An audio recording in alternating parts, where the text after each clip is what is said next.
PT KB Pharma bersama Teater Sanggar Cerita mempersembahkan serial Sandiwara Radio Babat Tanah Leluhur. Babat Tanah Leluhur. Untunglah kedua permataku masih berada dalam bungkusan ini. Sekarang juga aku harus meninggalkan tempat ini karena hari sudah mulai gelap. Aku harus mencari dan mengejar Kakang Saka dan Prabu Sanjaya. Tapi bukankah... Tidak. Janganlah sampai hal itu terjadi.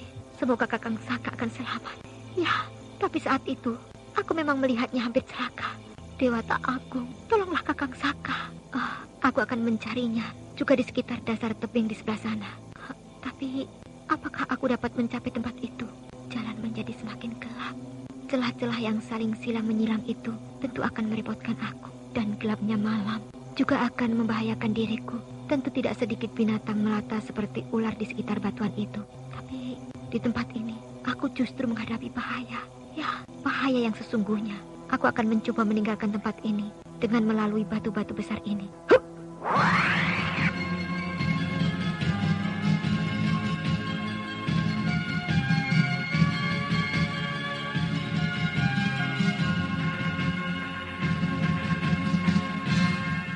Sebuah kisah kolosal dari tanah leluhur ratusan tahun yang silam yang diwarnai dengan kekerasan, ambisi, keserakahan, iri dan dengki serta cita-cita dan cinta anak manusia.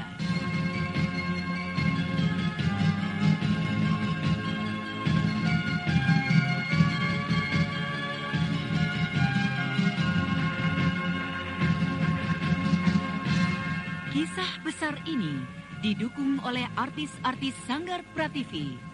Babat Tanah Leluhur kali ini dalam episode ke-15 dengan judul Rahasia Puncak Gunung Wukir.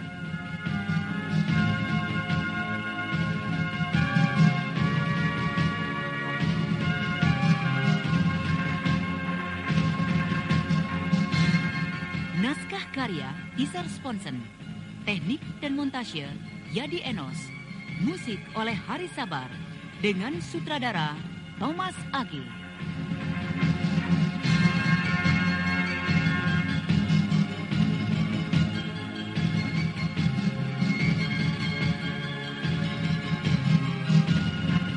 Pada seri yang ke-6 ini menampilkan Eli Ermawati sebagai Anting Wulan, Chris Urspon sebagai Raden Sakapalwaguna, Asti Suhastra sebagai Mamang Kuraya, Yuli sebagai Cempaka, Rio Sempana sebagai Purbaya, dibantu oleh Ashari, dan pembawa cerita Neni Sumardi. Selamat menikmati.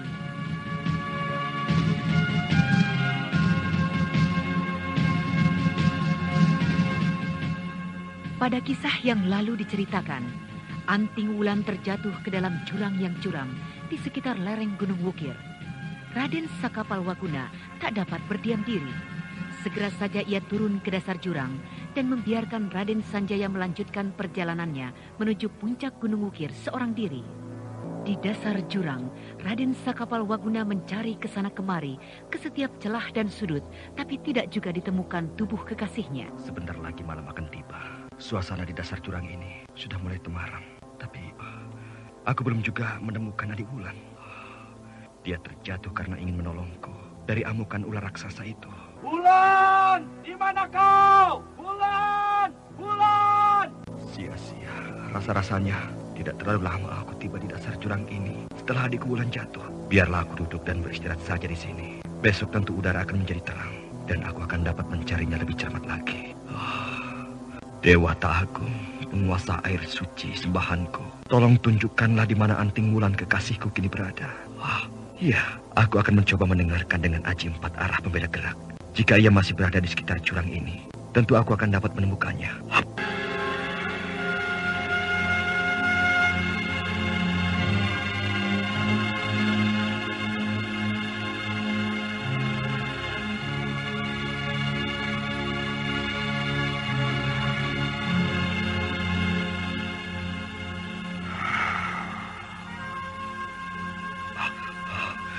Dewata Jagat Betara, di manakah adikku Wulan? Mengapa aku tidak dapat menemukannya dengan aji 4 arah pembeda gerak? Apa yang harus aku lakukan sekarang ini? Haruskah aku meninggalkan tempat ini? Lalu, jika aku tetap menunggu di tempat ini, bukankah itu hanya sia-sia saja? Sia-sia, karena Wulan tidak berada di tempat ini. Biarlah, malam ini aku tinggal saja di tempat ini. Besok jika aku tidak juga berhasil menemukannya, aku akan mendaki kembali tebing ini dan mencarinya di bagian lain. Ya, mungkin ular itu yang telah membawa adikku Wulan. Ya, aku akan mencarinya ke tempat-tempat yang lain.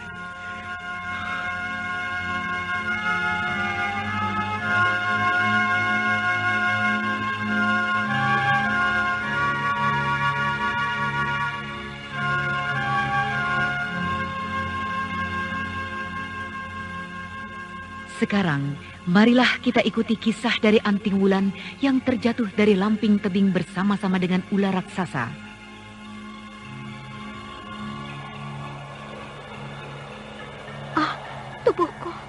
Tubuhku meluncur deras ke bawah sana. Hancurlah pasti tubuhku ini. Aku tidak berhasil meraih ranting maupun sulur-sulur yang terdapat di lamping tebing itu. Bayangan apa yang meluncur jatuh mendahuluiku? Ular besar itu. Untung tak dapat diraih dan malang tak dapat ditolak. Jika Dewata Agung menghendaki, apapun akan dapat terjadi. Demikian pula halnya dengan Anting Wulan. Gadis yang hampir dapat dipastikan akan tewas dengan tubuh hancur, terhempas di dasar jurang, ternyata berhasil diselamatkan. Tubuh ular raksasa yang mendahului meluncur turun tiba di dasar jurang, tanpa kurang suatu apapun. Tubuhnya yang lentur dan panjang, dengan manis melenting naik kembali, dan menyambar tubuh Anting Wulan yang tengah deras meluncur ke bawah, dalam keadaan pingsan. Apa yang terjadi dengan diriku? Apakah aku sudah berada di nirwana? Apa ini yang membelenggu tubuhku? Ular besar itu. Anting Wulan pingsan tidak sadarkan diri ketika menyadari bahwa ia telah berada dalam libatan tubuh ular yang sangat ditakuti itu. Sementara itu ular raksasa kemudian membawa Anting Wulan merayap cepat melalui celah-celah batu yang sempit. Celah-celah batu itu semakin menaik dan akhirnya kembali ular itu merayap turun ke sebuah lembah kecil yang kelihatan sangat tersembunyi. Dan setibanya di tempat itu, dengan sangat hati-hati, ular itu meletakkan tubuh Anting Wulan di sebuah rerumputan yang kering. Dan kemudian ular itu menyingkir, menjauhi gadis itu dan melingkar sambil wajahnya memandangi tubuh Anting Wulan yang masih tidak sadarkan diri. Hingga beberapa saat kemudian, di manakah aku ini? Aku telah terjatuh dan tubuhku. Aku merasakan tubuhku seakan-akan dilibat oleh ular raksasa itu. Lalu, di manakah ular raksasa itu? Itu dia ular setan itu. Dia agaknya tidak menggangguku. Aneh sekali. Mengapa Kakang Saka dan Prabu Sanjaya diserangnya? Sebaiknya akan kucoba meninggalkan tempat ini secara diam-diam. Ular itu terus saja memandangiku. Apakah dia akan mencegah dan menghalang-halangi aku? Bagus, diam saja kau di situ, makhluk jelek. Diamlah. Ular itu diam saja, sedikit pun tidak bergerak menghalangiku. Lalu, untuk apakah dia mengganggu perjalanan aku dan Prabu Sanjaya? Dia masih tetap di situ. Agaknya ular itu tidaklah seganas yang kuduga. Sudah cukup jauh aku darinya. Sebaiknya ku tinggalkan saja tempat ini. Ular itu bergerak. Apa yang diinginkannya? Hai, dia membuka mulutnya lebar-lebar. Apa itu? Sesuatu telah dikeluarkan dari dalam mulutnya. Sepertinya aku telah mengenal benda itu. Bungkusan hitam. Bukankah itu bungkusanku? Bungkusan tempat aku menyimpan permata biruku. Segera setelah menyadari apa yang dilihatnya, Anting Wulan meraba pinggangnya. Dan alangkah terkejutnya gadis perkasa itu. Ia tidak menemukan lagi apa yang dimilikinya itu. Benar, itu bungkusan permata biruku. 2 permata biruku tersimpan di bungkusan itu. Sepertinya ular raksasa itu memberikan kembali bungkusan itu padaku. Ya, mungkin bungkusanku terjatuh ketika aku tidak sadarkan diri. Dan dia telah menyimpannya. Aku akan mengambilnya. Tapi aku harus waspada. Aku akan mengadu nyawa dengan ular itu.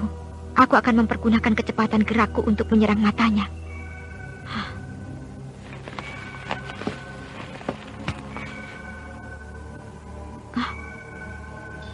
tidak menunjukkan sikap permusuhan. Bahkan dia menjauhiku. Menjauhi bungkusan permata yang dikeluarkan dari mulutnya.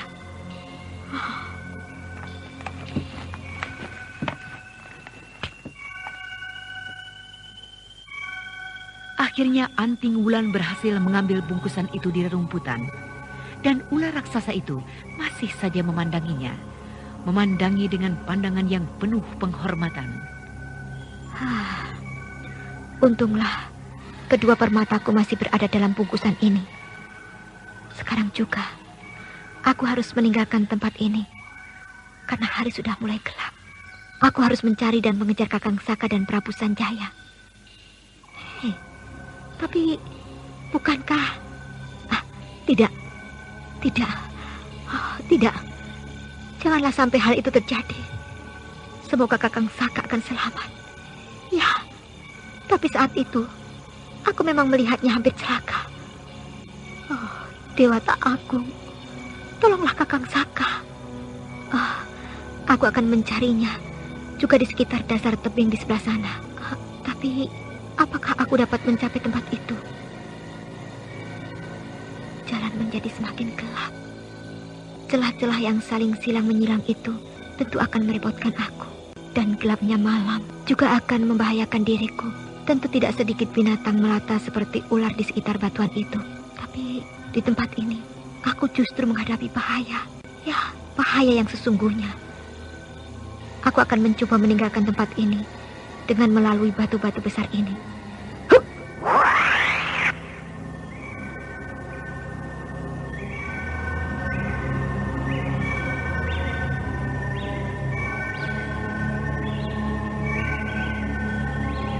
Anting Wulan melenting tinggi dan kemudian hinggap di atas bebatuan besar. Gadis perkasa itu menebarkan pandangannya.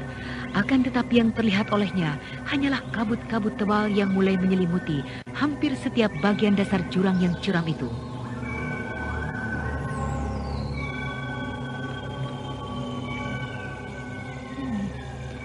Pandanganku hanya mampu menembus tabir kabut, tidak lebih dari 1 tombak. Aku akan mencoba berhati-hati. Aku akan melompat sedikit demi sedikit, menjauhi tempat ular yang menyeramkan itu. Aku akan melompat lagi setombak demi setombak. Aku harus menjauhi tempat ular raksasa itu. Demikianlah, sedikit demi sedikit Anting Wulan menjauhi tempat ular raksasa itu. Sampai akhirnya ketika ia merasa cukup jauh. Kukira tempat ini cukup jauh. Anda sekarang masih mendengarkan Sandiwara Radio di channel Memori 80. Ya, aku akan beristirahat di sini. Biarlah aku serahkan saja nasib dan keberuntunganku pada Yang Agung. Aku lelah dan mengantuk sekali. Sementara itu pada saat yang bersamaan, rombongan Raden Purbaya yang terdiri dari Mamang Kuraya dan Cempaka telah berhasil tiba di lereng Gunung Wukir. Kau benar-benar keterlaluan, Cempaka. Daerah ini sangat berbahaya. Kau tidak boleh bermain-main di tempat ini. Hari sudah mulai gelap. Lihatlah, itu kabut mulai terlihat di sekitar tempat ini. Lihatlah itu. Ada cahaya api di sana. Iya, benar. Ayolah, kita lihat ke sana, Kek. Kak, iya, marilah kita berjalan perlahan-lahan ke sana.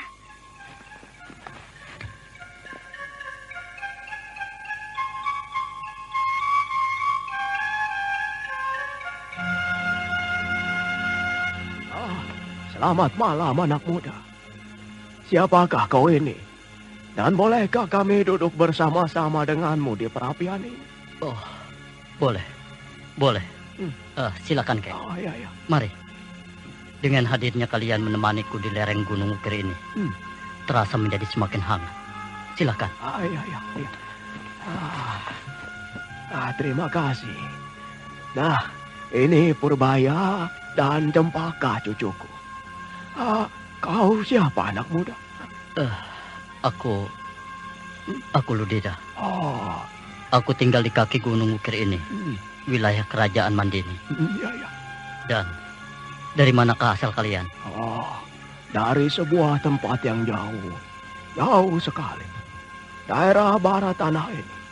Dan dikenal oleh orang-orang dengan nama Pasundan. Pasundan? Iya, kenapa? Pasundan. Sahabat, untuk apakah pisau yang berkilat tajam di atas bunga dan buah-buahan itu?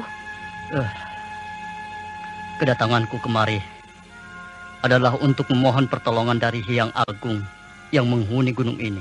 Ayahku adalah seorang pedagang permata. Salah seorang pedagang permata di kota raja. Salah seorang saingan dagang dari ayahku berhasil menghasut salah seorang pembesar Mandini yang kemudian menangkap ayahku dengan tuduhan menjual barang hasil rampokan dari begal-begal hitam.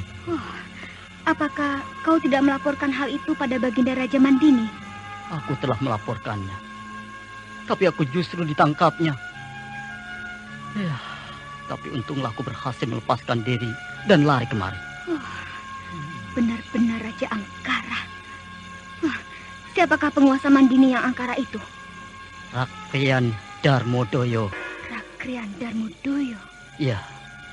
Tapi kemarin, sebelum aku keluar dari persembunyianku di kota raja dan lari kemari, aku mendengar bahwa penguasa Mandini telah diganti dengan yang baru. Yang bergelar Prabu Sanjaya. Prabu Sanjaya? Jadi, ia penguasa Mandini. Apakah kalian telah mengenalnya? Penguasa yang baru itu? Mungkin iya. Mungkin juga tidak. Mungkin kami telah salah menduga orang. Oh ya, apakah kau telah mencoba menghadapnya? Aku tidak mau dua kali mengalami kegagalan. Jika sekali ini aku datang, aku kembali akan ditahan oleh mereka. Dan belum tentu aku akan dapat bernasib baik seperti beberapa hari yang lalu. Melarikan diri. Karena itu, disinilah aku akan mengadukan nasibku. Aku akan memohon petunjuknya. Dan jika aku tidak mendapatkan petunjuknya, aku akan menghabiskan nyawaku dengan pisau itu. Tak ada lagi artinya hidup bagiku.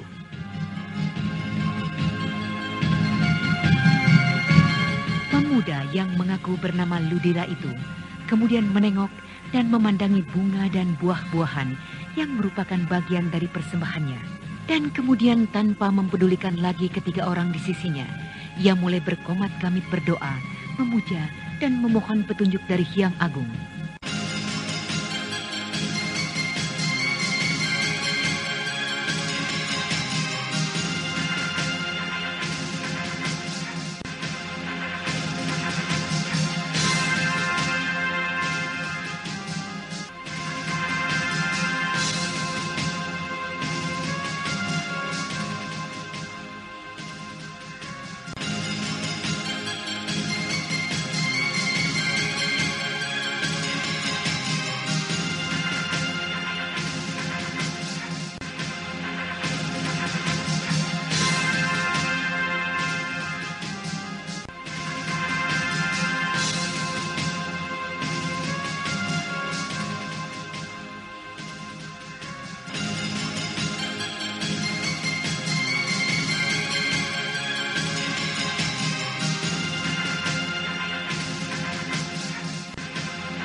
Anting Wulan berhasil menjauhkan diri dan beristirahat di celah bebatuan.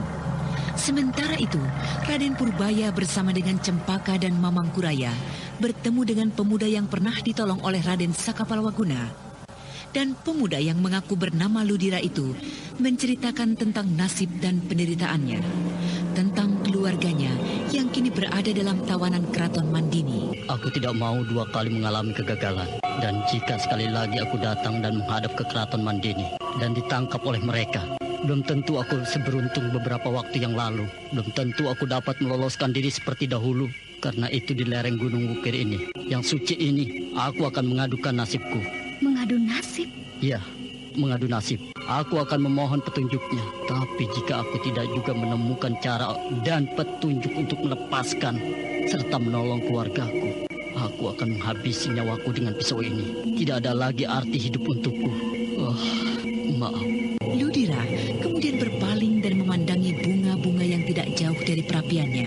Diraihnya bunga-bunga itu segenggam dan kemudian duduk bersila dengan sikap yang penuh hormat. Ia menyembah ke arah puncak Gunung Wukir. Mulutnya berkomat-kamit mengucapkan doa dan puja-puji. Sementara itu Cempaka, Purbaya dan Mamang Kuraya saling pandang. Apa yang harus kita lakukan dengannya, Kek? Bagaimana menurutmu, Purbaya? Itu lagi, kakak Cempaka bertanya pada kakek, bukan pada saya. Ya, tapi sama saja kan. Cempaka bertanya padaku, dan sekarang aku bertanya padamu. Bagaimana adik Purbaya? Apakah yang akan kita lakukan dengan Ludira? Kita coba berikan dia kesadaran. Kita ajak bicara baik-baik. Lalu persoalannya, apakah kita biarkan dia menyelesaikannya sendiri? Sepertinya dia telah menghadapi jalan yang buntu. Kita bantu. Setelah selesai kita bersembahyang di puncak Wukir ini. Begini, aku mempunyai usul. Apa itu, Kek? Kita serahkan saja urusan ini pada Prabu Sanjaya. Maksud kakek? Ya, kita serahkan urusan ini pada Prabu Sanjaya. Biar dia yang menyelesaikannya. Aku yakin beliau adalah seorang pemuda yang jujur dan bijaksana. Pemuda itu dapat mengadukan masalahnya langsung pada Prabu Sanjaya. Bukankah dia telah mengenalnya? Iya, begitu kukira baik juga. Nah, untuk sementara biarkanlah dia bersembahyang. Kalian perhatikan dan amati saja sambil istirahat. Nanti jika dia telah selesaikan sembahyangnya, kita bicarakan lagi. Kita jelaskan padanya jalan keluar untuk masalahnya itu. Nah, sekarang aku ingin bersemedi. Silakan, Kek. Kami akan menjaga kakek di sini. Kasihan sekali pemuda itu. Ya, kasihan. Jika saja peristiwa ini terjadi di Karangsedana, aku akan menghukum pejabat istanaku yang berbuat licik dan curang pada rakyatku. Ya, memang seharusnya lah demikian, adik Purbaya. Ada apa, adik Purbaya? Kelihatannya ada sesuatu yang tengah engkau pikirkan. Iya, Kak Cempaka. Karangsedana. Karangsedana? Aku tengah memikirkan istana Karangsedana yang telah lama aku tinggalkan. Iya, hampir 2 minggu kita meninggalkan Karangsedana. Tiba-tiba saja aku menjadi rindu dan ingin kembali. Aneh sekali. Tidak biasanya aku merasa seperti ini. Iya, saya mengerti. Itu semua karena ayahanda telah tiada. Rakyat Karangsedana tentu tengah bertanya-tanya, kemana kepergianmu selama ini? Rasa-rasanya aku ingin sekali naik secepatnya malam ini ke atas sana dan kemudian segera kembali ke Karangsedana. Jika begitu, kita naik saja sekarang. Tapi aku tidak ingin terlalu merepotkan kakek. Kalau begitu, ayolah. Kita segera berangkat, Purbaya. Kakek? Ayolah. Kita berangkat. Tapi kuharap kau mau untuk berhati-hati, Cempaka. Baiklah, Kek. Tapi bagaimana... pemuda itu? Iya, Kek. Kau lihat itu. Dia telah menyelesaikan doanya. Nah, mari kita dekati. Anak muda, aku ingin naik ke atas sana. Tapi... ke atas sana? Ya, ke atas sana. Kau ingin berbuat ceroboh, ingin mencari mati seperti 3 orang pemuda yang tadi kutemui. Dengarlah, anak muda. Sebelum aku pergi meninggalkanmu, aku ingin memberikan satu jalan keluar untuk memecahkan kesulitanmu. Benarkah? Aku tidak akan menolong secara langsung, tapi sekedar jalan yang dapat kau tempuh. Jalan apakah itu, Kek? Katakanlah, aku akan berterima kasih sekali padamu, pada kalian semua. Baiklah, baik. Begini, bukankah kau telah mengenal 3 orang pemuda yang sore tadi kau temui? Tidak, Kek. Saya tidak mengenalnya. Saya hanya sekedar tahu. 3-nya adalah orang yang berbudi baik yang telah menolong saya. Iya. Ketahuilah, anak muda. Salah seorang pemuda yang tadi kau temui akan dapat menolongmu. Memangnya siapakah mereka itu, Kek? Salah seorang dari 3 orang yang kau temui itu adalah junjunganmu yang baru. Penguasa kerajaan Mandini, Prabu Sanjaya. Jadi salah seorang dari 3 orang yang kutemui tadi adalah Prabu Sanjaya? Iya. Nah, kau tunggulah. Besok pasti dia akan turun kembali. Kau temui dia, dan aku yakin dia pasti akan dapat menyelesaikan persoalanmu. Oh, iya. Terima kasih, Kek. Terima kasih atas petunjukmu. Ya. Aku akan meneruskan doaku ini. Aku akan meneruskan sembahyang pada Dewa Agung. Oh, agaknya petunjuk telah datang melalui kakek tua tadi. Terima kasih. Terima kasih, Kek. Jika begitu aku permisi. Aku akan naik ke atas sana. Jaga baik-baik dirimu. Ayo, Purbaya, Cempaka, mari, ayo. Berbahaya sekali. Janganlah kalian naik ke atas sana. Jangan khawatir. Kami dapat menjaga diri kami. Mari, Kek. Ayo. Dewata Agung. Siapakah mereka itu sesungguhnya?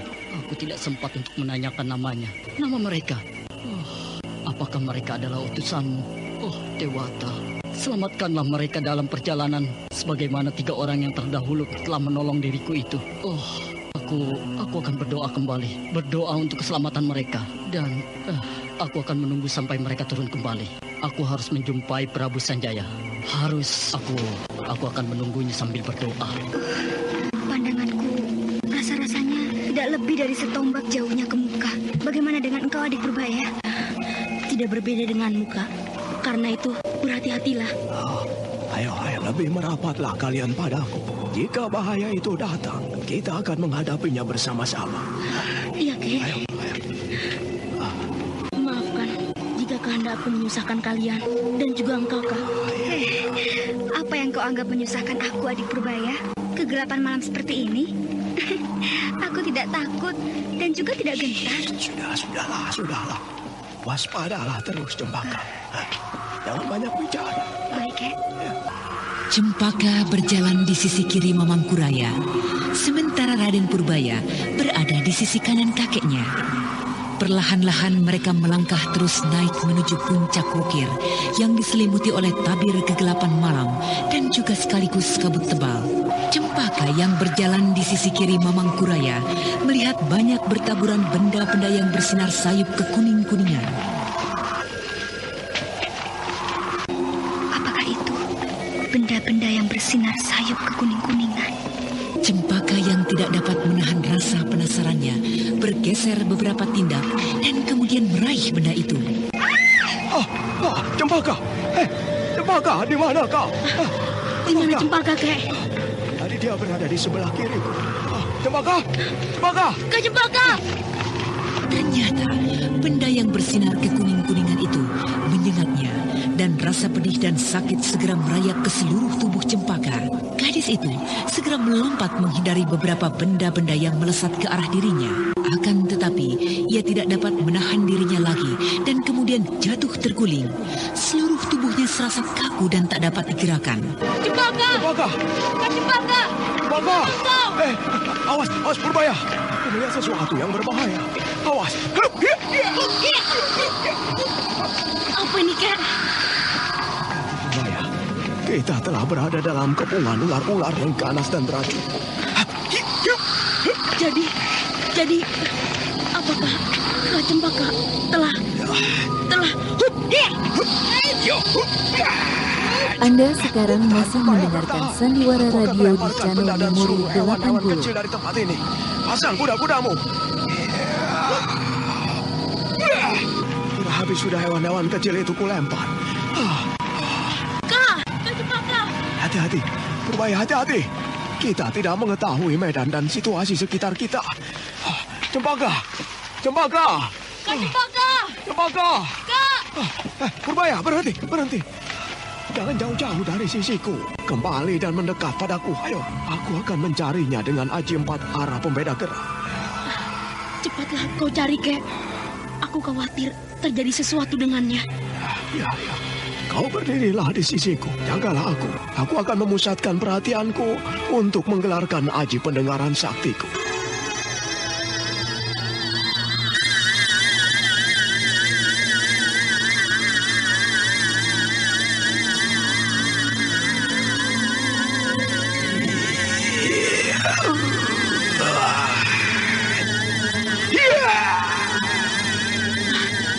Bagaimana, Kek? Aku tidak dapat mendengar apa-apa apapun di sekitar tempat ini. Aneh sekali. Hanya kesunyian dan kesenyapan yang ada.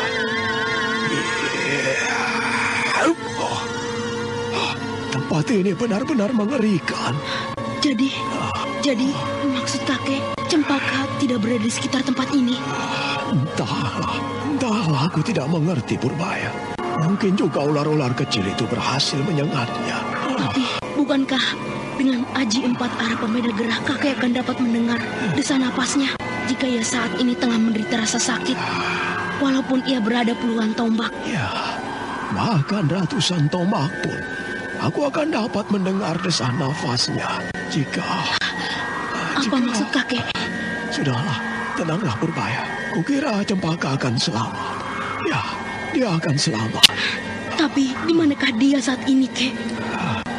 Mengapa kakek tidak dapat mendengar dan mencarinya dengan aji pendengaran sakti kakek? Entahlah Purbaya, tapi tempat ini memang begitu aneh. Aku tidak dapat mendengar suara apapun di sekitar tempat ini. Aneh sekali. Apa yang telah terjadi dengan Kak Cempaka? Kak Cempaka! Kak Cempaka! Dewa Tangguh, apa itu yang keluar dari telapak tangan cucuku, Purbaya? Apakah... Oh iya, agaknya itu adalah pusaka Manyu Cakrabuana yang dahulu hilang lenyap masuk ke dalam tubuhnya. Ya, itu dia, Kujang Cakrabuana. Senjata yang dicari-cari oleh tokoh-tokoh besar tanah Pasundan. Apa ini? Pusaka Banyu Cakrabuana. Ya, sepertinya aku pernah melihat senjata ini di tangan Prabu Sora. Kek! Bagaimana bisa kujang ini berada di tanganku? Apakah ya, ini? Ya, itulah kujang pusaka yang menjadi rebutan para tokoh di tanah Pasundan. Lihatlah, Kek, sinar kebiruan yang keluar dari pusaka ini cukup menerangi sekeliling kita. Iya. Kita akan mencari Kak Cempaka dengan sinar pusaka ini. Mari, Kek. Iya. Tidak ada Kak Cempaka di sekitar tempat ini. Kek, apa yang harus kita lakukan sekarang? Kita belum mencarinya dengan teliti di sekitar tempat ini. Ayolah kita mencarinya ke setiap bagian dan sudut-sudut di sekitar tempat ini. Ayo. Mari, Kek. Kek. Pusaka ini bergetar hebat. Kek, pusaka ini seakan-akan hendak menarikku ke depan sana. Ya, agaknya ke arah puncak gunung. Lihatlah, itu tanah di depan kita semakin mendaki. Pastilah sana adalah arah ke puncak gunung Wukir. Pusakanya bergetar dan seakan-akan hendak menyeretku naik, Kek. Apa yang harus kulakukan, Kek? Tenang Purbaya. Coba berusahalah kuasai pusaka itu. Kerahkan tenaga saktimu, Purbaya. Kek. Bagaimana, Purbaya? Apakah kau tidak juga dapat menguasainya? Tidak, Kek. Kekuatannya tidak dapat kutahan. Bahaya sekali, Purbaya. Coba berikanlah pusaka itu padaku. Ini, Kek. Oh, celaka. Pusaka ini tidak dapat lepas dari tanganku, Kek. Pusaka ini seakan-akan melekat menjadi satu dengan tanganku. Tenang, Purbaya. Tenang, akan ku coba membantumu. Aku akan menyalurkan tenaga saktiku agar kau dapat menguasai pusaka itu.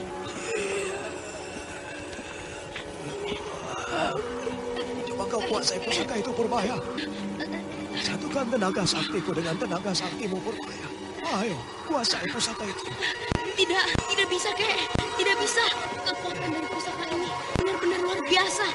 Saya tidak menguasainya lagi, Kek. Baiklah, aku akan menarik kembali tenagaku. Sekarang kau ikuti arah dan dorongan dari pusaka itu, Purbaya. Lakukanlah. Jangan berusaha untuk menguasai ataupun menekan. Ayo. Pusaka ini memang ingin mengajak kita ke atas sana, Kek. Aku dapat menguasainya dengan baik. Getarannya hanya menyeretku ke atas sana. Tapi itu pun secara halus sekali. Jangan lakukan perlawanan. Ikuti saja terus kemana arah yang ditunjuknya. Baik, Kek. Aku yakin pusaka itu akan menunjukkan pada kita di mana Cempaka berada. Bagaimana kakek bisa mengetahui itu? Bukankah dalam diri Cempaka terdapat sarungnya? Iya, kakek pernah menceritakan itu pada saya. Dengan getaran dan kekuatan halus yang tersembunyi dalam pusaka Kujang Banyu Cakrabuana, mereka dibawa terus naik ke arah puncak Gunung Wukir. Perlahan-lahan, Raden Purbaya dan Mamang Kuraya terus berjalan, merayap tanpa henti, sampai akhirnya. Awas, lihat itu di depanmu, Purbaya. Sebuah jurang. Hut! Kekuatan itu tiba-tiba saja lenyap, Kek. Kujang pusaka ini tidak bergetar dan menyeretku. Agaknya kita telah sampai di tempat yang kita tuju, Purbaya. Sampai? Ya. Bagaimana mungkin? Bukankah di hadapan kita adalah sebuah jurang? Ya. Apa yang harus kita lakukan? Dan di mana kita bisa menemui Kak Cempaka? Sabar. Tenanglah, Purbaya. Di sini tidak ada tempat tersembunyi. Agaknya Cempaka berada di bawah jurang ini. Di bawah jurang ini? Iya, di bawah jurang. Kurasa kujang pusaka di tanganmu tidak salah. Raden Purbaya termenung sesaat dan kemudian perlahan-lahan ia mendekati mulut jurang itu. Dengan cahaya kebiruan yang memancar dari kujang pusaka di tangannya, ia dapat melihat jurang yang gelap di bawah mereka yang diselimuti oleh kabut yang sangat tebal. Jurang ini dalam sekali, Kek. Ya, memang. Dan agaknya kita harus turun dan mencari Cempaka di bawah sana. Turun? Ya. Dalam situasi seperti ini? Ya, kita mencari tempat yang tidak terlalu curam. Dan kita akan mencoba merayap turun ke bawah. Cahaya kujang pusaka di tanganmu akan membantu banyak untuk usaha itu. Ayolah, kita turun. Lihat itu di sebelah kiri. Perlahan-lahan, Raden Purbaya melangkah mengikuti kakeknya sambil mengangkat tinggi kujang pusaka di tangannya. Sementara itu udara dingin di lereng bukit yang dingin menusuk tulang menjadi semakin menjadi-jadi. Hawa pusaka dari kujang Cakrabuana membuat kakek Mamang Kuraya harus mengerahkan tenaga saktinya sementara ia merayap turun.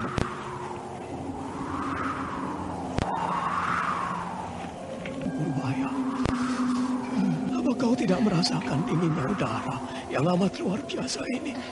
Tidak, saya tidak merasakannya, Kek. Bagaimana dengan kujang di tanganmu itu? Apakah kau tidak merasakan apa dingin yang menyengat yang keluar dari permukaannya? Justru sebaliknya, Kek. Aku merasakan hawa hangat yang keluar dari tangkai kujang yang tenggelam ini. Sungguh sebuah pusaka yang luar biasa. Berhati-hatilah, angkat terus tinggi-tinggi pusaka itu, Purbaya. Masih jauhkah dasar jurang ini, Kek? Tidak, mungkin sekitar 7 atau 8 tombak di bawah kita. Bagaimana kakek bisa mengetahuinya? Itu, lihatlah kelelawar itu. Kelelawar itu banyak peterbangan di sini. Pasti banyak pepohonan di bawah kita ini. Dan dasar jurang ini merupakan lembah yang subur. Angin cukup keras bergulung-gulung di bawah kita, Kek. Ya, berhati-hatilah. Pegang erat-erat pusakamu. Biar aku mencobanya turun lebih dulu. Aku sudah dapat melihat dasar jurang ini. Berhati-hatilah, Kek. Iya. Di manakah Kak Cempaka, Kek? Tempat ini sunyi sekali. Iya. Tidak ada sesuatu yang dapat kita jadikan petunjuk untuk menemukan Kak Cempaka. Iya. Marilah kita coba periksa tempat ini lebih teliti lagi, Purbaya. Perlahan-lahan, Mamang Kuraya melangkah menembus kegelapan malam. Sementara itu Raden Purbaya mengikutinya dari belakang sambil mengangkat tinggi kujang Cakrabuana. Sinar kebiruan dari pusaka tanah Pasundan itu membias jauh hingga beberapa tombak di muka Mamang Kuraya. Akan tetapi... Ada apa, Kek? Sepertinya ada suatu kekuatan yang menyengat tubuhku. Biarlah aku coba sekali lagi. Mamang Kuraya mengerahkan tenaga saktinya, membentengi tubuhnya dengan kekuatan dalamnya. Dan kemudian perlahan-lahan ia kembali maju melangkah ke depan, menuju tempat di mana ia mendapatkan sengatan kekuatan yang sangat hebat. Akan tetapi, ketika ia tiba di tempat semula,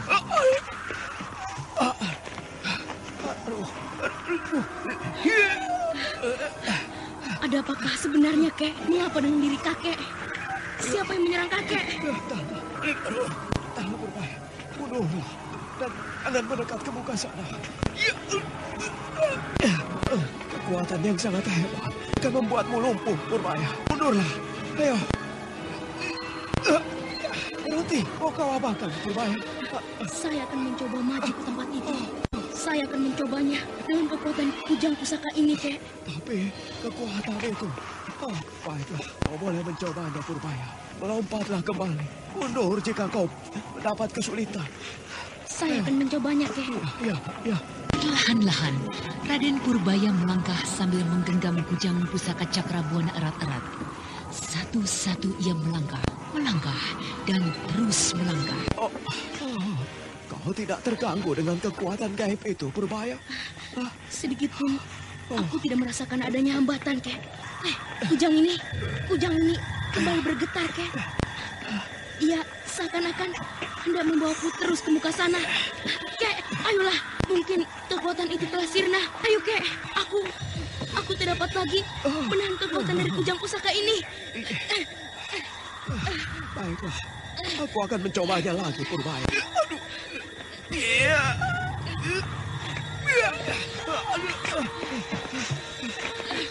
Kek, bagaimana keadaanmu?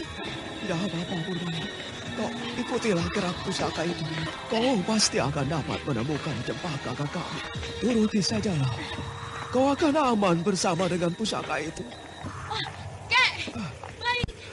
Kek, aku tidak tahan lagi. Aku pergi, Kek. Apa sebenarnya yang berada di hadapanku? Aku akan mencoba untuk melihat dengan kekuatan batin.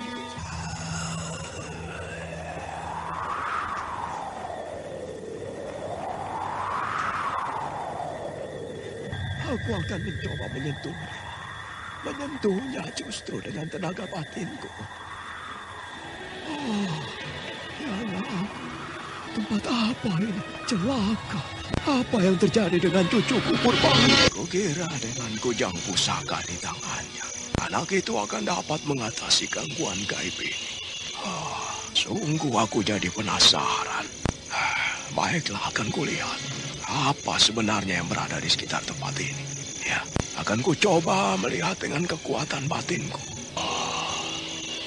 Aku akan mencoba menyentuhnya dengan kekuatan batinku.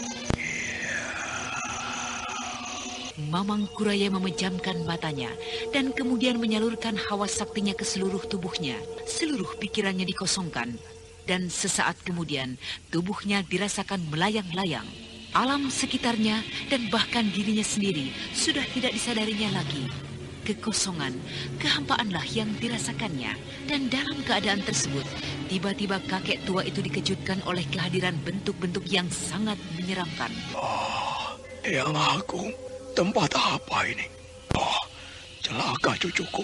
Tempat ini sangat berbahaya sekali. Makhluk-makhluk itu mendekatiku. Celaka, berbahaya sekali.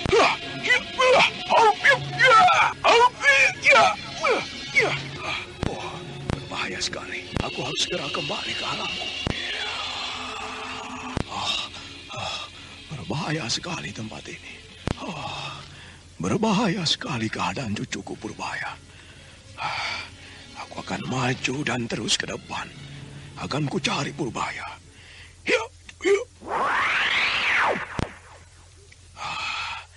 Beberapa langkah lagi di depanku adalah batas wilayah yang aneh itu.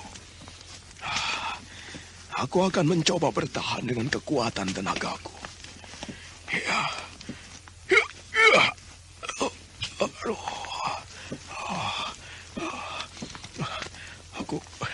Aku akan terus melangkah. Aku harus menemukan cucuku Purbaya.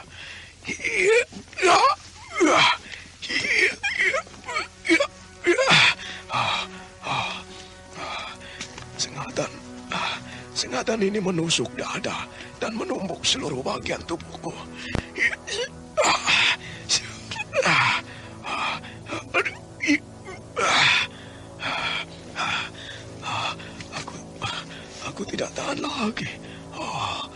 Dadaku terasa nyeri dan sesak sekali. Purbaya. Mamang Kuraya tak dapat menahan kekuatan gaib yang menumbuk dan menyengatnya. Karena itu baru beberapa belas langkah ia roboh tak sadarkan diri. Sementara itu Raden Purbaya yang menggenggam kujang pusaka terus saja melangkah. Getaran pusaka di tanganku tiba-tiba saja berhenti kembali. Di manakah Kak Cempaka? Apakah benar yang kakek katakan? Kujang pusaka ini membawaku menemui Kak Cempaka. Apa itu? Sepertinya aku melihat beberapa sosok tubuh.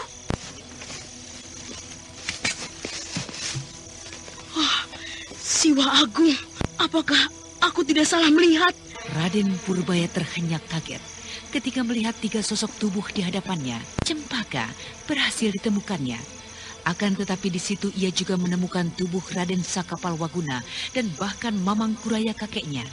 Dewata Agung, bagaimana bisa hal ini terjadi? Bukankah kakek Mamang Kuraya kutinggalkan di belakangku? Apa yang terjadi dengan mereka bertiga? Mengapa bisa mereka tiba di tempat ini? Raden Purbaya melangkah mendekati ketiga sosok yang telah dikenalnya. Akan tetapi belum lagi ia sampai ke tempat ketiga sosok tubuh yang tergeletak tak sadarkan diri itu. Dari balik bebatuan besar muncul sebuah kepala makhluk yang besar dan sangat mengerikan.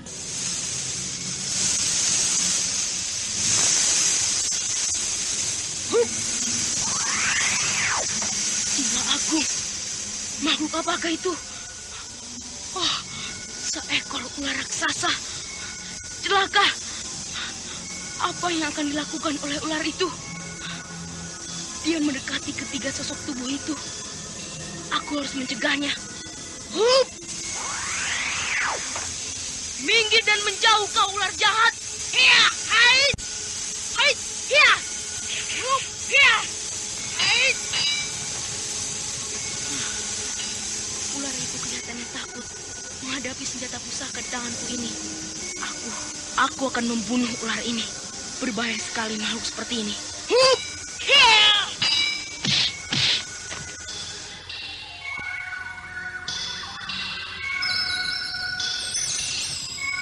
Kembali Raden Purbaya menyerang ular raksasa itu dengan kibasan-kibasan senjata pusakanya.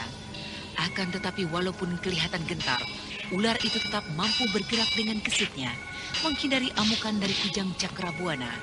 Sampai suatu ketika, kelengahan dari Raden Purbaya dimanfaatkan ular raksasa itu. Ekornya yang berada di samping Raden Purbaya berhasil memukulnya.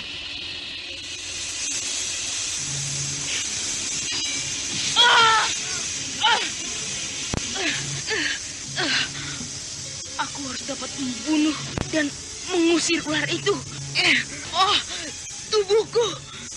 Tubuhku sakit sekali. Tulang-tulangku serasa hancur oleh kibasan ekor ular itu. Agaknya ular itu masih tetap gentar dengan kujang pusakaku ini. Apa yang akan dilakukan oleh ular itu? Ular itu mendorong Paman Saka, Kak Cempaka, dan juga kakek. Aku akan mencegah ular setan itu mengganggu mereka. Hei! Berhenti! Jangan kau ganggu mereka, ular jahat! Ular setan! Hup! Rasakan seranganku kali ini, ular jahat! Hiya! Hup! Hiya! Aku harus memancingnya untuk menjauhi tempat ini. Hup! Hai! Hiya! Hei! Hiya! Hai! Hup! Ular ini menjadi semakin takut dengan kujang pusakaku ini. Hiya! Hai! Hiya! Hup! Hai! Hup! Tiba-tiba saja ia menghilang dari hadapanku. Suara ular itu. Suara itu ada di sekitar diriku. Ternyata aku menghadapi seekor ular siluman. Hup! Hiya! Celaka! Siluman licik. Dia menyerangku secara gaib. Hei, ular siluman licik, keluarlah. Ayo, hadapi aku secara jantan. Hup, hiya, hai, hup, hai. Raden Purbaya mengibaskan kujang cakrabuananya ke kiri dan kanan. Sesaat, pemuda dari Karang Senana itu menjadi gelisah kelabakan. Tak tahu harus bagaimana menghadapi ular yang menyerangnya secara gaib. Dengan kegelisahannya, terjadi kembali satu keanehan. Kujang pusaka di tangannya tiba-tiba saja lenyap entah kemana. Kujang pusaka di tanganku tiba-tiba saja lenyap. Apa yang sesungguhnya terjadi? Hei, suara ular itu tidak lagi kudengar. Apakah ular itu telah pergi dari tempat ini? Sudahlah, tidak perlu aku mengurusinya. Aku harus menolong mereka dan menyadarkannya.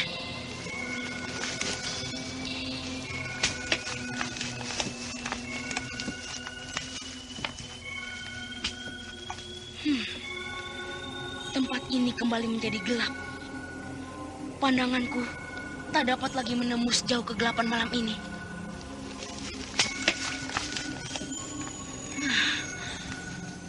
Akan ku coba membangunkan mereka. Kak Cempaka, kakek. Agaknya mereka dalam keadaan pingsan, tidak sadarkan diri. Aku akan mencoba mengurutnya.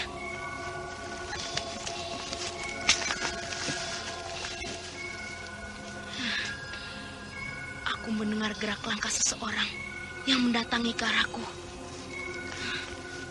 Akan kutunggu di tempat ini.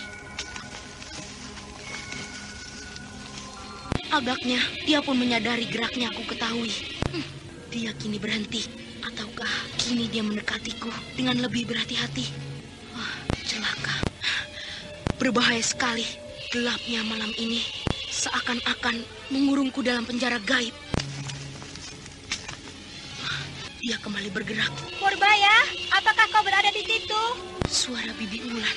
Apakah kau itu Purbaya? Ya, saya di sini, Bibi Wulan. Saya di sini bersama-sama dengan Paman Saka Palwaguna, Kak Cempaka, dan juga kakek. Kakang Saka? Kakang Saka bersamamu? Di mana dia?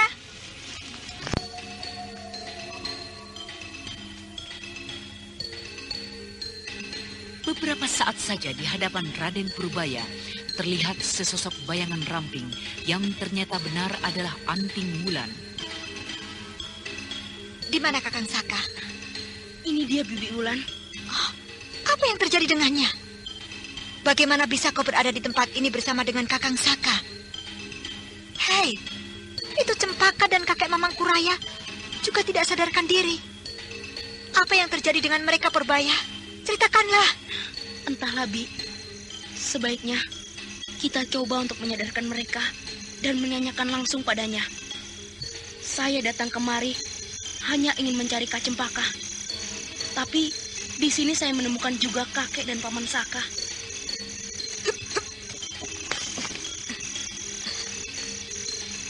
Kakak. Sadarlah, Kakak.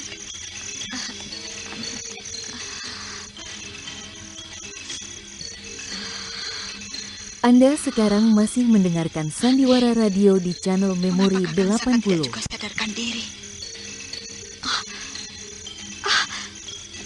Bagaimana dengan Cempaka dan kakek Mamang Kuraya? Tidak berbeda, Bi. Mereka masih tetap tidak sadarkan diri. Kak Cempaka.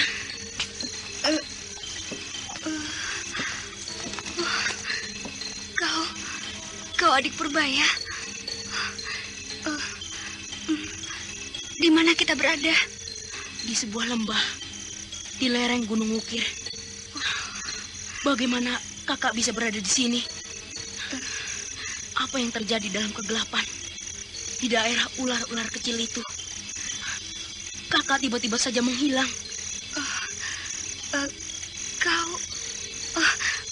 Bibi Wulan juga berada di sini? Iya. Apa sebenarnya yang terjadi dengan dirimu? Kukira tentu ada hubungannya dengan kakangku Saka.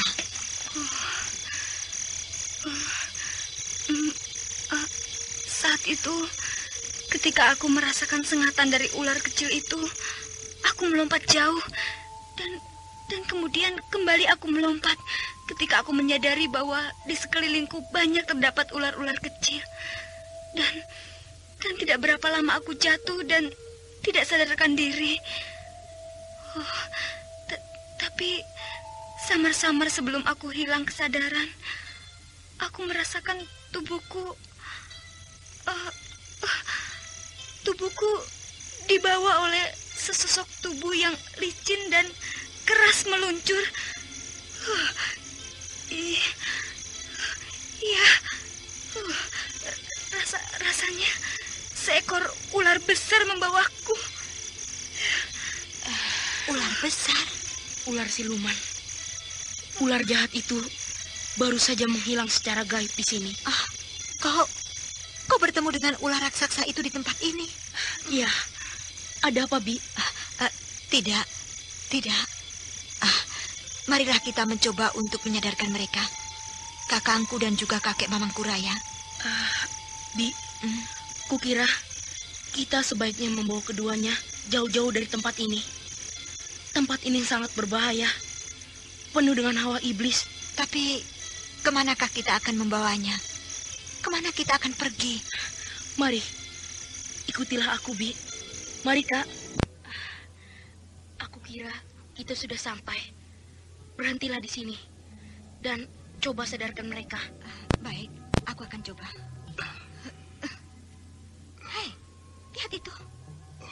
Lihat itu, Cempaka. Kakek juga sudah sadar.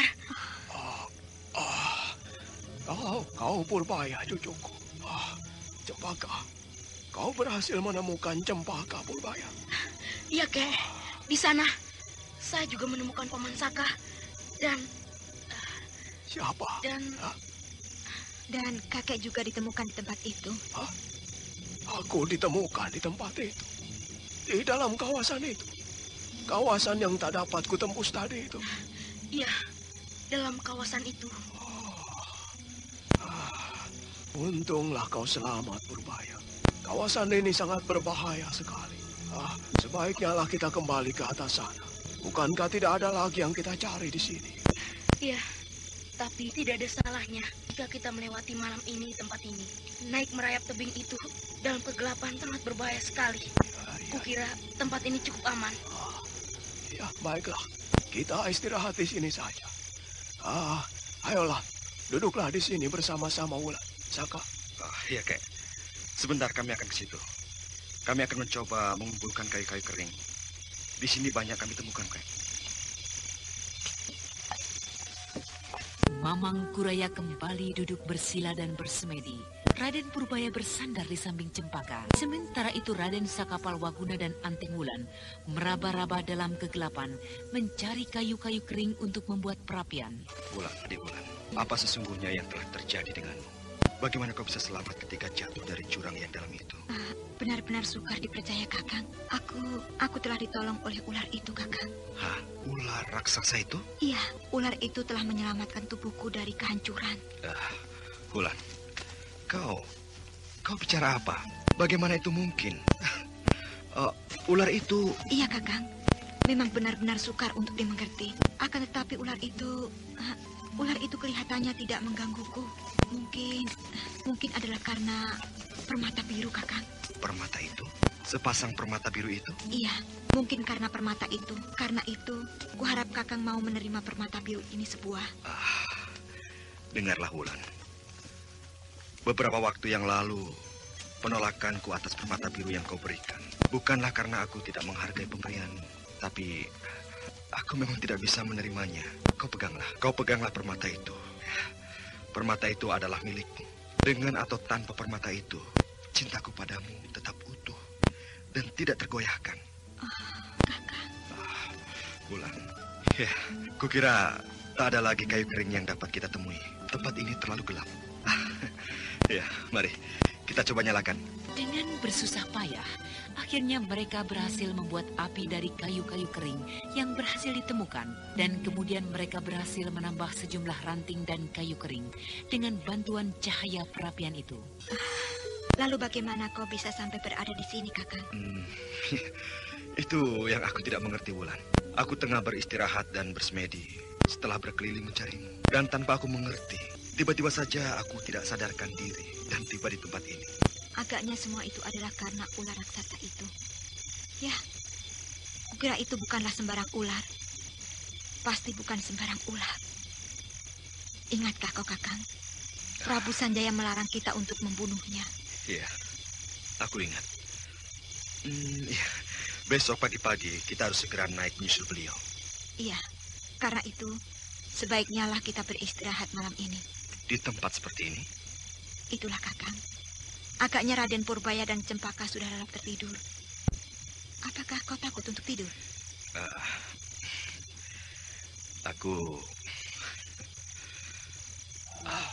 Tidurlah saja jika kalian ingin tidur.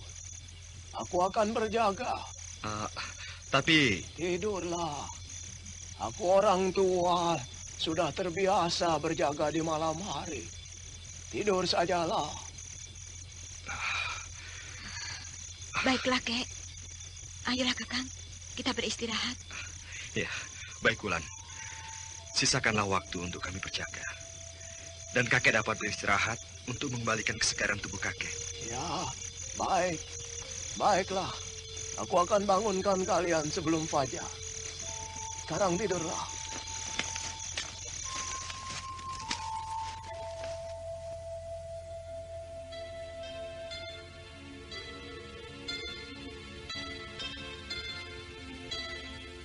Raden Sakapalwaguna kemudian memejamkan matanya. Dan beberapa saat saja ia telah tertidur lelap. Sementara itu Anting Wulan masih saja diamuk oleh kemelut pikirannya.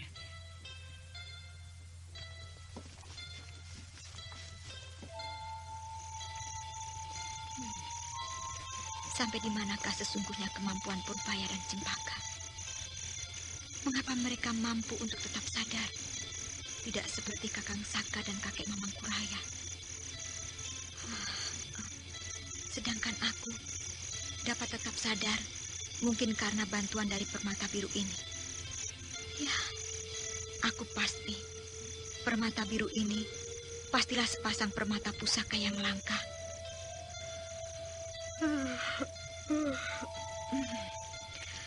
Lelah sekali dan mengantuk. Tapi mataku ini sukar sekali untuk kupejamkan.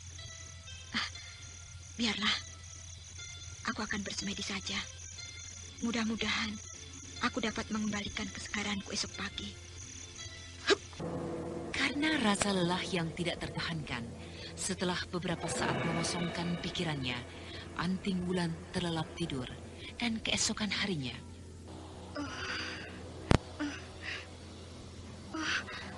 Hei, tempat apakah ini?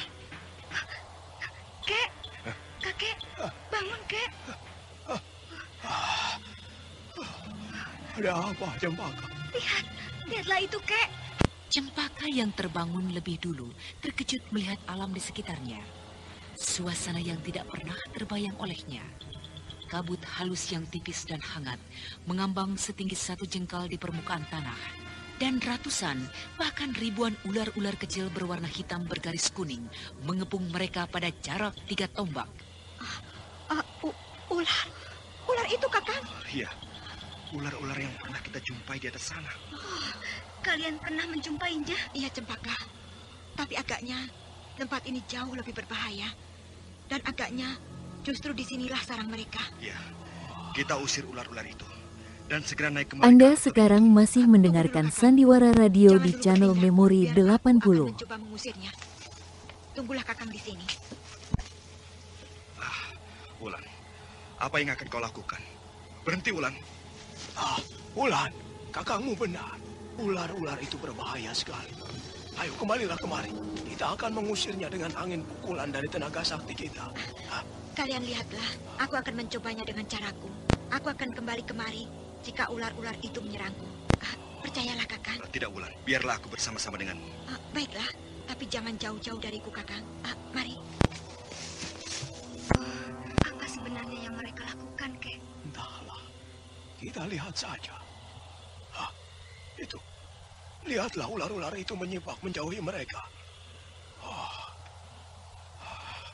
Kau lihat Purbaya?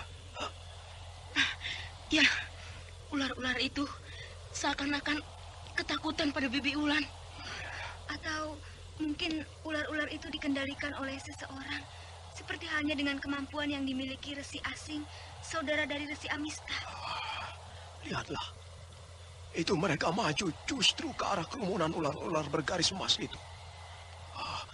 Agaknya Anting Wulan mempunyai sesuatu pegangan yang mampu membuat ular itu takluk. Wulan, apa sebenarnya yang telah terjadi? Mengapa ular-ular itu menyibak? Seakan-akan gentar dengan kita. Mungkin karena permata biru yang berada di pinggangku, Kakang. Permata biru? Iya. Ayolah kita kembali dan mengajak kakek Mamang Kuraya dan kedua muridnya. Anting Wulan kembali ke tempat Mamang Kuraya dan kedua muridnya, dan kemudian mereka berjalan beriringan secara rapat. Anda sekarang masih mendengarkan Sandiwara Radio di channel Memori 80. Mereka pun merayap naik. Adik Wulan, ini jalan yang terputus itu. Mari kita merayap jalan kecil itu. Biarlah aku yang di muka, Kakang. Mungkin dengan permata biru di pinggangku, aku akan dapat menghilangkan rintangan dari ular-ular yang banyak terdapat di sekitar sini. Bagaimana dengan kalian? Apakah kakek dan kedua murid kakek juga akan naik ke puncak bukit? Iya. Mereka akan naik ke atas sana. Ayo, marilah kita bersama-sama mendaki puncak bukit ini. Marilah, Kek. Biarlah aku di muka. Berhati-hatilah, Bi. Jangan khawatir, Raden. Dalam cengkraman udara pagi yang dingin, serta sinar mentari yang gemilang, mereka mulai merayapi jalan sempit di pinggir tebing yang curam. Berhati-hatilah Wulan. Dari balik dinding tebing itu, kemarin aku menemukan ular raksasa itu. Iya, Kakang. Kukira ular itu tidak berada di sekitar sini saat ini. Hei, Kakang. Iya. Jalan di balik dinding tebing ini semakin melebar.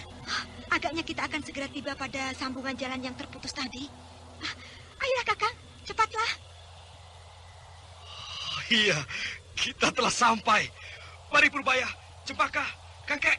Hup. Hup. Lihatlah itu Wulan. Kepundan gunung yang mengeluarkan asap dan juga api. Terlihat dari sini dengan jelas. Di manakah Prabu Sanjaya? Apakah mungkin ia telah tiba di puncak sana? Kukira belum Wulan.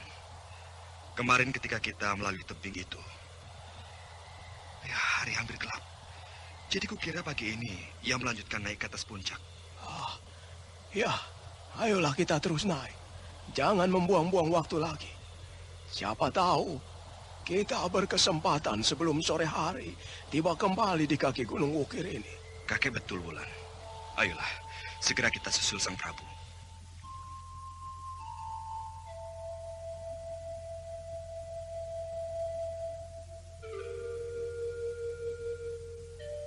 Demikianlah, rombongan kecil itu mendaki sambil tidak meninggalkan kewaspadaannya. Mereka mendaki dan terus naik menuju puncak Gunung Wukir. Tetapi tiba-tiba rintangan kembali menggoda mereka. Berhati-hatilah kalian. Bukankah desakan hawa aneh itu telah datang lagi? Iya, benar, Kek. Apa kau sanggup untuk meneruskan perjalanan ini, Purbaya? Cempaka. Sanggup, Kek. Dadaku terasa sesak sekali. Kakiku ini terasa seperti ada yang membebani. Iya, adik Purbaya benar. Iya, bagaimana dengan engkau, Adik Wulan? Iya, aku juga telah merasakannya, Kakak. Berhentilah dulu, adik Purbaya. Jika memang engkau tidak sanggup lagi. Aku masih sanggup, Kak. Bagaimana dengan kau sendiri? Kakiku masih sanggup ku gerakan. Aku akan mengikutimu terus. Tapi jangan terus memaksakan diri. Semakin ke atas akan semakin berat desakan udara aneh ini. Berbahaya. Di mana kujang pusaka yang tadi malam kau pegang? Hilang, Kek. Kujang itu lenyap dengan begitu saja. Seakan-akan mengejar ular raksasa yang lebih dahulu menghilang. Sayang sekali. Bagaimana dengan Raden Purbaya dan Cempaka, Kek? Apakah mereka masih sanggup untuk melanjutkan perjalanan ini? Kami sanggup, Bi. Marilah kita teruskan perjalanan ini, Kak. Mari.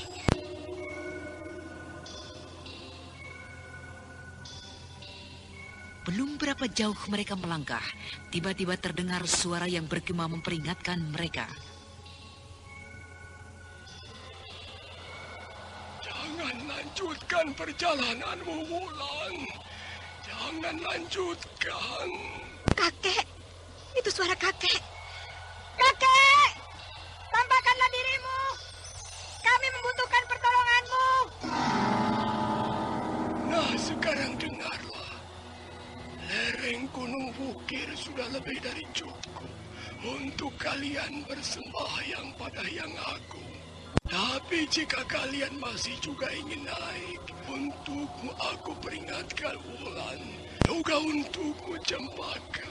Tinggallah di tempat ini dan biarkan Purbaya dan Saka yang terus mendaki ke atas sana.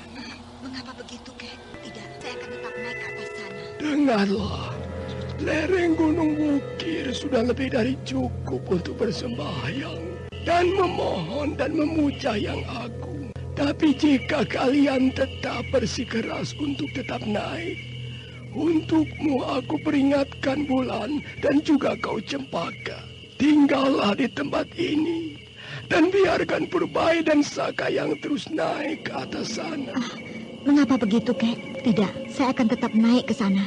Seandainya aku jelaskan, kalian tentu tetap tidak akan percaya.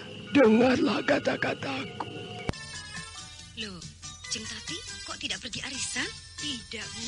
Nina anak saya sedang sakit. Kasihan kalau ditinggal. Sakit apa, Jeng? Sakit flu, pilek, dan badannya panas lagi. Padahal sudah saya beri obat macam-macam, tapi belum juga sembuh. Wah, kalau begitu, beri saja Prokol sirup. Prokol sirup? Betul, Jeng.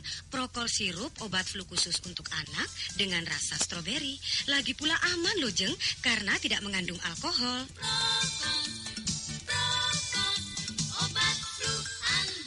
Benar, bila anak Anda terserang flu, beri segera Prokol sirup.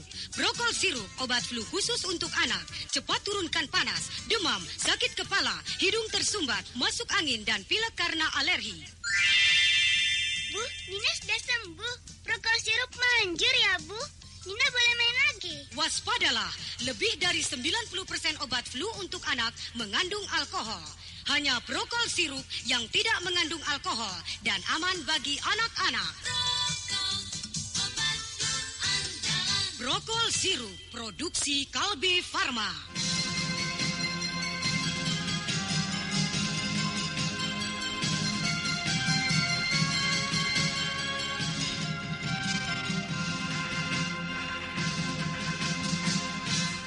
Anting Wulan tidak bisa menerima peringatan dari kakeknya. Ia tetap bersikeras untuk tetap naik dan mendaki. Nah, para pendengar sekalian, apakah yang akan terjadi selanjutnya di puncak Gunung Wukir? Untuk mengetahui jawabannya, ikutilah kisah Babat Tanah Leluhur ini dalam episode ke-15,